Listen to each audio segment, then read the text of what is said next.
All right. So hello. This is the talk for the paper "A Rational Protocol Treatment of 51% Attacks."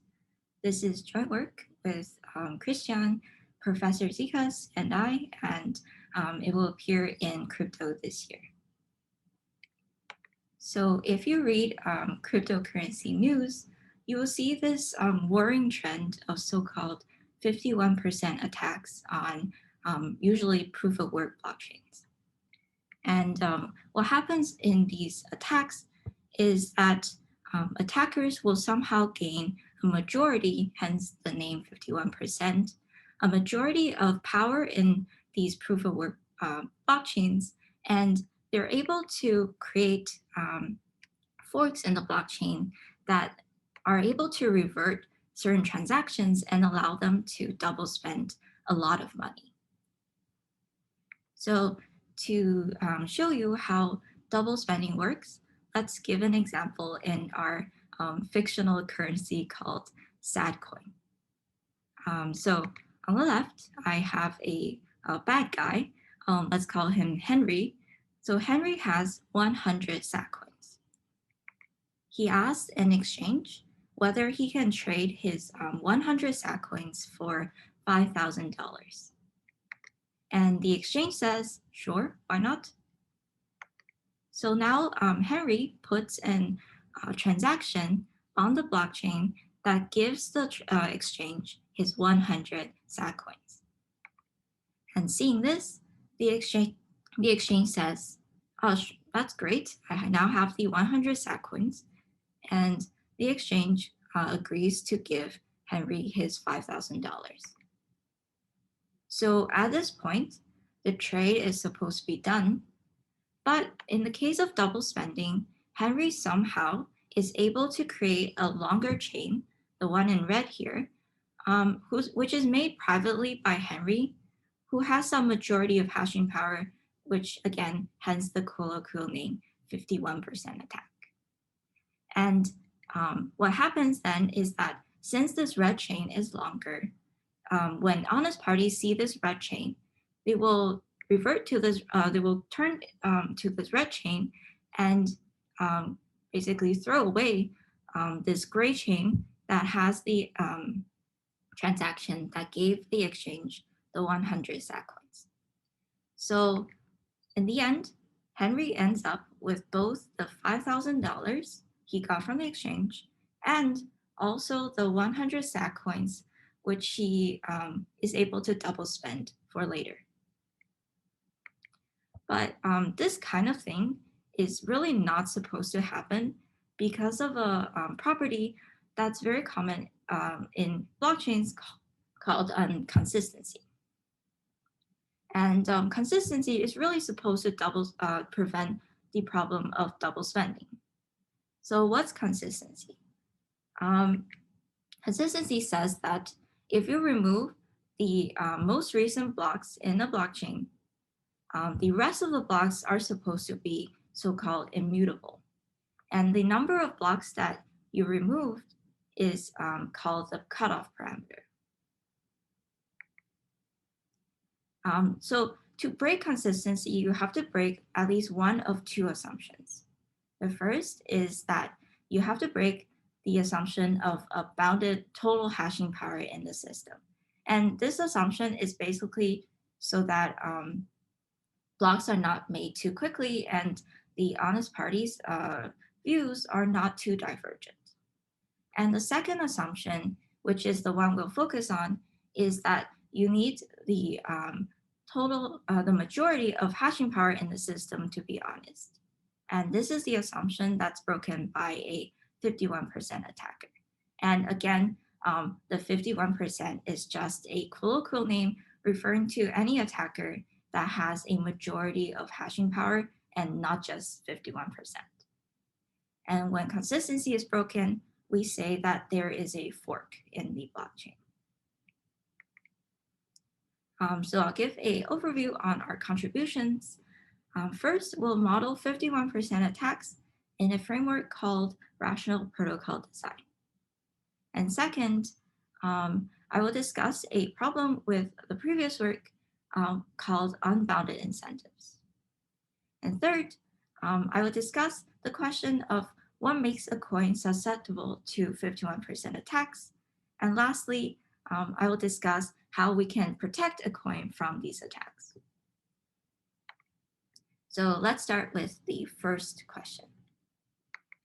So now that we've seen that consistency is sometimes broken in certain blockchains, this doesn't really answer the question why some blockchains seem to be more vulnerable to 51% attacks than others.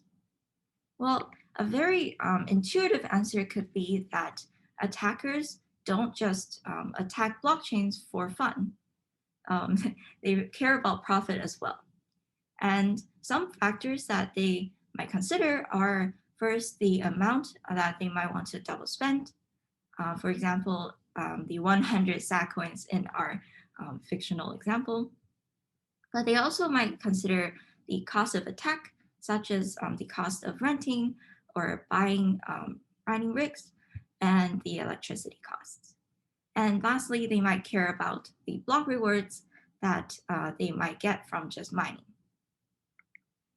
And this attack has been sort of discussed in various different adversarial models and game theoretical models in previous works. So what do we bring to the table? So our work analyzes 51% attacks in a framework called rational protocol design. And it has three main advantages. The first main advantage is that this is a rational cryptographic model. So this is really much closer to the cryptographic analyses that are done more often without the rational aspect. And secondly, there is no restriction on adversarial actions.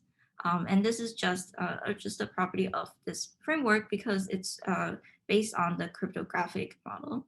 And what this means is that if we're proving the optimality of some action, then this is against all possible adversarial actions. And lastly, RPD is a composable model, so it's compatible with UC, which means that if our protocol is composed with other protocols, then our analyses still hold. So to see what RPD is, we start with a blockchain protocol pi. So in our heart of hearts, we really want to implement a consistent ledger functionality F. But unfortunately, because we don't have honest majority, we can only implement a weaker functionality weak F, which is inconsistent. And what that means is that it has a additional command that allows the simulator to break consistency. And the goal when we're working with RPD is that we want to show that against rational attackers, that is those acting according to his utility function, we don't actually need the weaknesses in weak F, that is the command that allows the blockchain to fork. We don't need these weaknesses in order to simulate the rational attacker. And if indeed the protocol has this property, then we say that the protocol is attack payoff secure. And in Eurocrypt 2018, BGMTZ proved that the Bitcoin backbone protocol, which is a protocol you've seen in our previous talk, has the property of strong attack payoff security. And strong attack payoff security is a stronger version of attack payoff security, which says not only that rational attackers won't use the weaknesses in the weak F, in fact, the honest mining strategy is going to be the dominant strategy. Well, that's great, but this seems really weird because didn't we just say that a bunch of cryptocurrencies were attacked? So that seems a bit contradictory to the security statement. So to see why that might be, let's take a look at their utility function. Here, I'm using this squiggly equals because this utility function actually depends on the simulator in the ideal world and the environment, which we're gonna omit for simplicity. The first term in this utility function is just the expected total block rewards that an adversary gets. And where the first parameter here, B reward, is just the reward for making a block. And the second term here is just the expected total cost of mining that this adversary has to pay, where this first term here, first parameter here in this term, M cost, is just the cost of making one mining query. So you see, I think your screen is not updated. Oh. Yes, I think it's frozen. The current page right now, current slide right now. Yeah, oh. It shows slide 31. 31. Ah, so you're here. Okay. It doesn't change. It seems to be frozen. Oh no. Maybe try to stop sharing and resharing. Yeah, I'll stop sharing.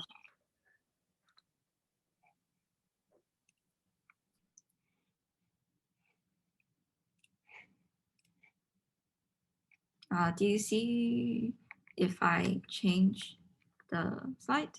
At the moment, it's just a blank screen for me. Oh. Does this work now?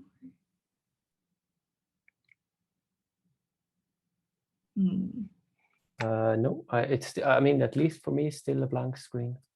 All right. Blank. Yeah. Let me try that again. Yeah, it just says you're sharing, but nothing is happening. Oh.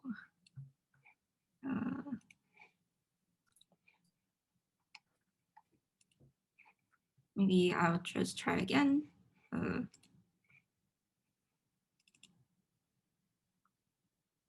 Does this work? No, unfortunately not. Still the same problem for me. All right. Does anyone know more about Zoom on how to fix this? Or any ideas for that? What about leave and join again? Yes, maybe try that. Yeah, let me do that.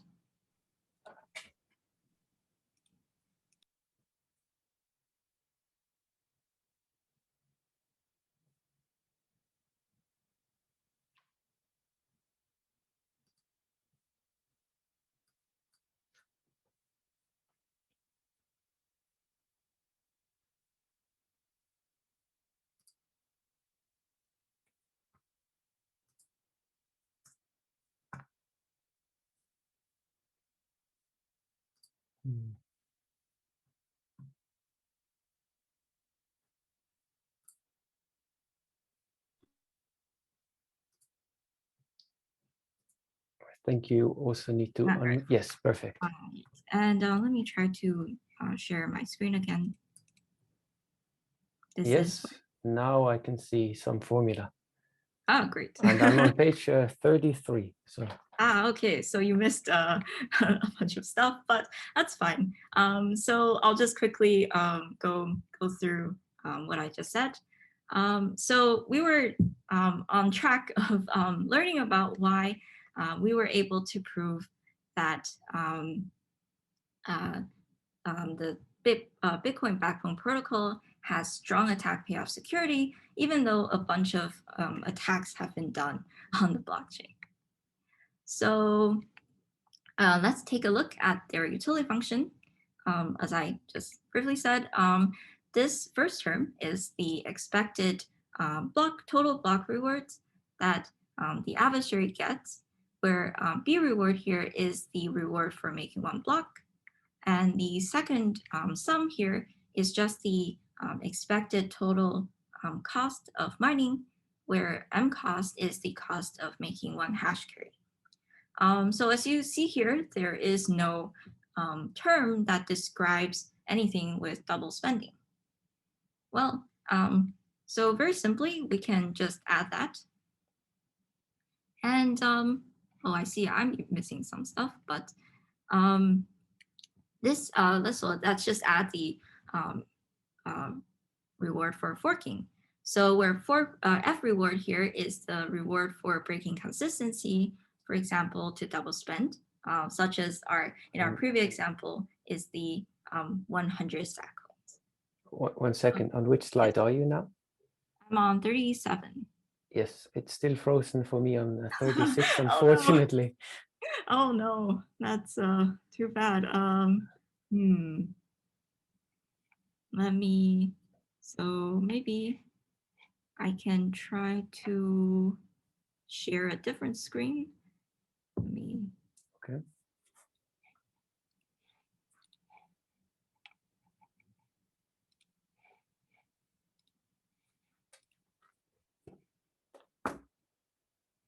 Do you see the Chrome?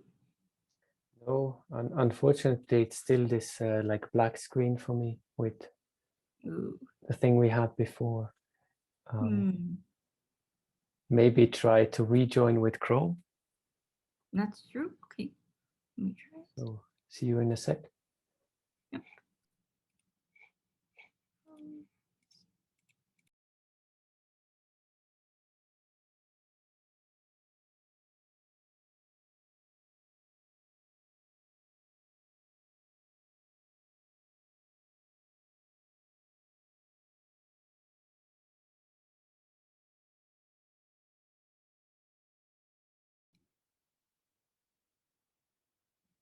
Oh, hello. Sorry about Welcome that. back. I don't know what's happening. Technology. Yes, great. So let me just share my Chrome and let's see, can you see my Chrome? Yes, I can great. see, and I think now I also see the rewards there at the end we were talking about. Good. So I will not tempt fate and try to do full screen. I'll just stick with this. All right. Okay, so we were talking about how there was no fork reward in the original utility function, and now we're just adding it. All right. So very surprisingly, actually, we're still able to prove really the same thing as the Eurocrypt paper. We proved that for arbitrarily large but still polynomial size F reward, the blockchain is still strongly attack payoff secure. And how do we do that? We use a proof that's very similar to the Eurocrypt paper. So let's start with any adversarial strategy A1. And we say that, let's say he mines for Q queries. Then his utility is at most the fork reward plus whatever mining profit that he gains from mining Q queries. We want to show that a passive strategy, A2, can gain utility that's better than A1. So how does he do that? So he does so really simply by mining longer. And how much longer? Basically, since we said that the F reward is a polynomial, essentially he only has to mine for a polynomial amount as well. So Q star being polynomial in Q. So that's a very cute way, I guess, of proving that things are strongly attack payoff secure, but there's a problem with this proof because realistically, you have to stop mining at some point. And this means that you can't just simply amplify the amount of passive mining rewards forever. And you can't forever be bigger than any other adversary utility. And this is an example of so-called St. Petersburg paradox, which just says that infinite rewards don't really make sense in real life. So now we get to the second point, which is the problem of unbounded incentives. So unbounded incentives. Sorry to interrupt. Oh, no. I think it did freeze again. I mean, for me, it's this still secure slide at the moment. Oh no. Okay. So I don't know. So chat had the idea of like sharing the window only? I mean, I don't know if you're already doing that. Yeah, I am sharing the window Okay. only though. Yeah. Yeah. Hmm. I don't know. Maybe Maybe try to log out and log in again or so. yeah, or No maybe idea. yeah, maybe we can start with If someone else if that's more.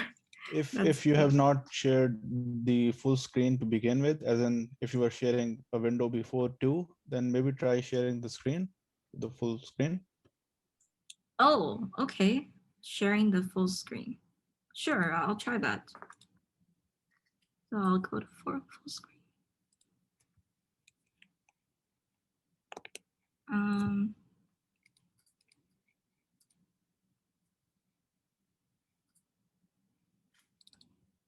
Do you guys see something? No, I mean, for me at least, it's just blank, dark screen. Ah, Yeah. so maybe we can maybe go to some other speaker and I can log out again, and then maybe that might be a solution, or not really solution, just. Do you have someone else who can share the slides for you, and you just say next whenever Oh you need yeah, the next slide? that's true. Yeah, maybe. That might be nice. If I saw some of your co-authors in the Yeah, talk, that's true. so maybe they can All right. share. Definitely, I wrote you on Skype. Yeah. Yeah. Okay. Yeah. Send me Let that. me give you my slides. Unless a problem occurs with my machine too. Who knows? Oh no. No, I have no idea. I mean, I'm lucky that I don't have to present. Yeah, this is not a great tech. Oh well.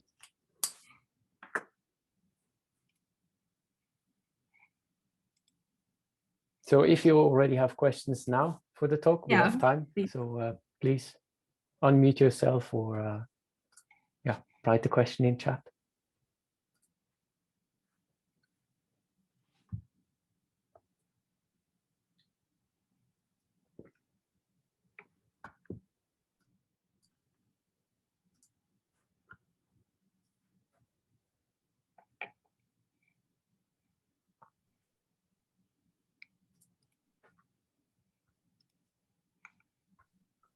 So, okay, since there's silence, so let me see if you ask the question. So Yun, so I'm just trying to understand a little bit about the logic here. So you're saying that the 2018 Eurocrypt paper proved that is a already strong payoff, sorry, what is this? Payoff secure. And now your work is what, to strengthen this? Or I didn't quite understand the relationship of this work with the BGMTZ. Oh yeah, so as we showed, or we will show, I guess, this BGMTZ showed that things are strongly attack payoff secure, even though in reality this is really not true. And so our first contribution is to just say why there is such a discrepancy between sort of what's proven theoretically and what's reality. And so we want to basically make their model or make their utility function much more closer to reality, so that we can prove some things that are actually happened in reality. So that's our goal, basically. So the forking term that you added to the utility, is that already in the BGMTZ, or is it something you're adding on to explain this? Oh no, so their paper doesn't have this F reward. So our first sort of step was to just say, you know, what if we just added this F reward? What would happen? Like, would we be able to prove the same thing or not? And so, in fact, we're able to prove really the same theorem as BGMTZ. Oh, so it's not sufficient to just modify that to explain the discrepancy. Right? Yeah, so this utility function, it's in itself is somewhat flawed, I guess. Thank you. Yeah, thanks for the question. So I guess can everyone see Christian's? Yes. Yeah. Oh, very good. Okay, please continue. Okay, so I guess Christian, can you go to the slide with the explodey thing? Thanks. So next slide. Yeah. well, okay. So let me just pedal back a little bit. So, oh, okay.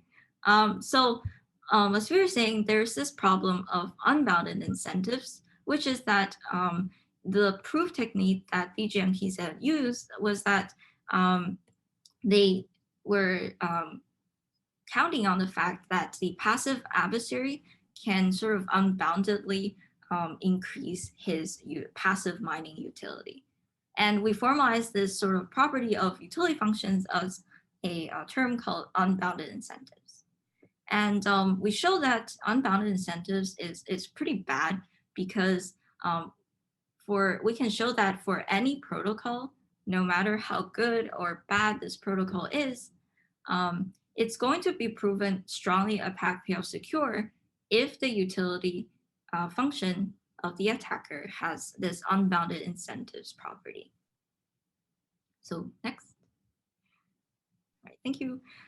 So to avoid the problem of unbounded incentives, we introduce a really natural sort of alteration of this utility function called limited horizons. And limit horizons first, we change the block reward, B reward from a constant parameter to a non-increasing function. And we say that utility function has limited horizons if there is a round R such that after this round, the expected profit from passive mining is negative. So at some point, it's not going to be profitable to just passively mine. And limit horizons is actually really useful because it allows us to both analyze the case where attack PR security is broken and when it's achieved. Next, please. So now we're onto the point of what makes a coin susceptible to 51% attacks. So we show very roughly that for limited horizons utility functions, both attack payoff security and strong attack payoff security are not possible if the lower bound utility of a forking adversary is greater than the upper bound utility of an optimal passive adversary. And this is kind of, sorry. And this is kind of clear, just the way I'm writing it. So now the question is, what are the actual two terms in this inequality? So let's start with the upper bound optimal passive mining adversary. So for reference, this is the utility function that we were using. So next, please. The first observation is that since we're working with a passive adversary, the probability of a fork is going to be negligible. So we can ignore this term for now. Yes, thanks. And the next observation is that the first term can be upper bounded by replacing the event where blocks enter the ledger with the event where blocks are made. And this is true since by limited horizons, B reward is a non-increasing function. Next. And now we can basically simplify this two terms of these two sums by putting them together, and I'll skip this for time reasons. Thanks. So for the lower bound utility of a forking adversary, let's just use a very simple attack. So this attack is just that the adversary will work on a chain, which is the in red here, which he keeps private to himself. Next. Since the adversary has a majority of hashing power, his privately kept chain, which is the red one here, will grow faster than the honest party's chain, which is in the gray and on the below. So at some point, if he releases his red chain, he will cause a fork, for example, by reverting the supposedly immutable green block here. Next, please. Thanks. And how long this takes depends basically on the growth speed of this lower chain. And this is given by a very well-known property called chain growth. Next. Given that this is time TQ, the lower bound of this utility of this forking adversary is just the expected block profit, mining profit he gets, plus the fork reward, which he gets with overwhelming probability. Next, please.